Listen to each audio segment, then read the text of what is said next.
ছাগলটা কুরবানি দিব, কিছু খাচ্ছে না যে। খা খা, তাড়াতাড়ি খা। এইটা আবার কুরবানি হলো? মুরগির সমান একটা ছাগল, যা পারবি না তা দিতে যাস? তুই দেখিস আমি কত বড় কুরবানি দেই, এই গ্রামের সবচেয়ে বড় কুরবানি হবে আমার।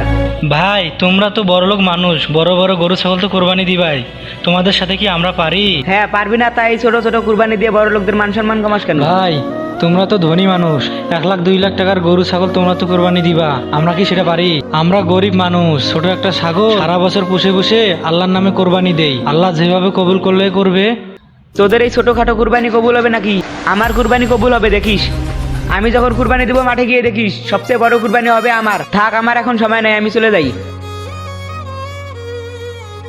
ওরা বড় লোক মানুষ, তাই বড় কুরবানি দিব। আমরা ছোট কুরবানি দেওয়ার জন্য অপমান করে দিয়ে গেল। মানুষের কাছে সুদ খেয়ে কয়টা টাকা হয়েছে তো, তাই টাকার বড়াই দেখায়। ওসব কথা বাদ দাও, ওদের পাপের শাস্তি ওরা পাবে। মাটি দেওয়া ছাগলের জন্য কেটে খাল খেতে নিয়ে এসে।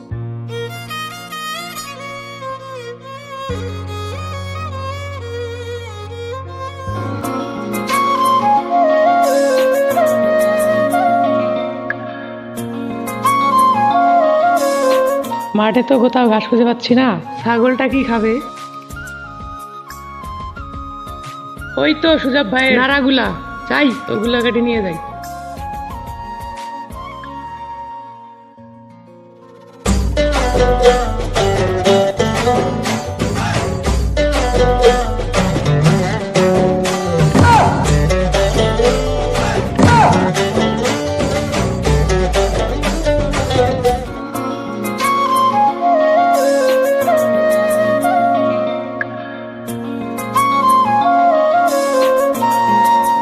ভাই তুমি মানুষের ক্ষেতের নাড়া কাটছো কেন? হ্যাঁ ভাই। তুমি না বলে মানুষের ক্ষেতে নাড়া কাটছো কেন? ভাই একটা ছাগল কুরবানি দিব তো, তাই কোথায় ঘাস খুঁজে পাইতেছি না, তাই আমি সুজাব ভাইয়ের ক্ষেত্রে ঘাস কাটছি। কুরবানি ছাগল বলে কথা, ভালোভাবে খাওয়াতে হবে। তাই বলে কি তুমি মানুষের ক্ষেতের নাড়া চুরি করে কাটবা? ভাই কত মানুষ কত কি চুরি করে হজম করে খায়, আমি তো সামান্য ঘাস কাটছি, তাও কুরবানির ছাগল খাবে, আমি খাবো নাকি? তুমি কি যে বলো, যাও যাও তোমার কাজে তুমি যাও।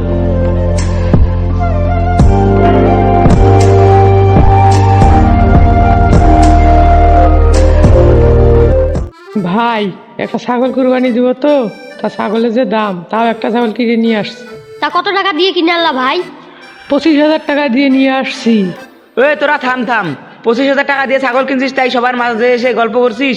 আমার বাড়িতে গিয়ে দেখগা, 2 লাখ টাকা দিয়ে গরু কিনছি। তোরা এইসব গরু ছাগল নিয়ে কি গল্প করছো? আমাদের চেয়ারম্যান উট কিনে নিয়ে এসে কুরবানি দিবে। চেয়ারম্যানের কথা বাদ দাও, ওর কাঠ চুরি করা টাকা ও তো কুরবানি দিবে। চেয়ারম্যানের কথা বাদ দাও, চেয়ারম্যান তো প্রতিবার বলে উট নিয়ে আসবে, দুম্বা নিয়ে আসবে, কিন্তু একবারও তো এনে দেখালো না। ভাই তোমরা কি শুরু করছো? কোরবানি দিচ্ছ না মানুষকে শোনাচ্ছ? তোমাদের কথা শুনে শুনে আমার মাথা ঘোরাচ্ছে।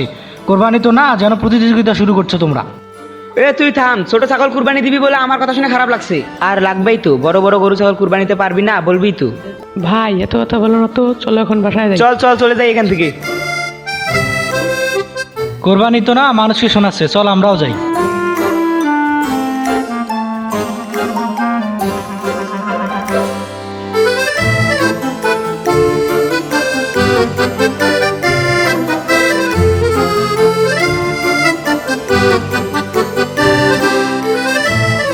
ভাই গরুটাকে তো কালকে কুরবানি দিব, তা বাজার থেকে কিছু বিস্কুট কিনে আনো।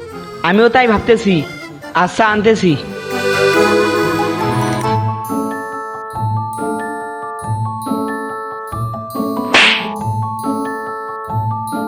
ভাই এই ছোট ছেলেকে মারছো কেন?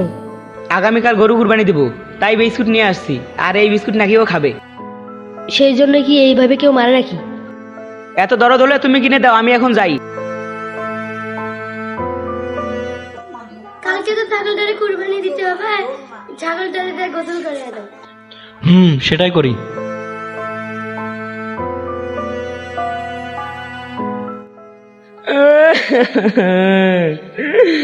আল্লাহ, এ কি হলো? সবুজ ভাইয়ের বাড়ি থেকে কান্নার আওয়াজ আসছে। চলো তো।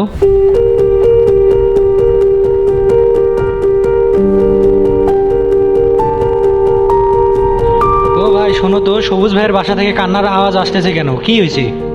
যে গরুটা ওই যে কোরবানি দেওয়ার জন্য নিয়েছিল না, সেই গরুটা কিছুক্ষণ আগেই মারা গেছে, তাই কান্না করতেছে। মারা তো যাবেই, সুদের টাকার গরু, কত অহংকার।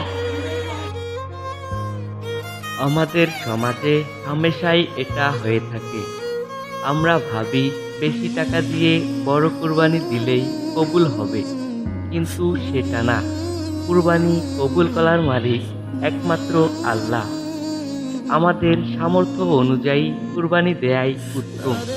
কার কুরবানি কবুল হবে আর কার কুরবানি কবুল হবে না, সেটা একমাত্র আল্লাহই জানে।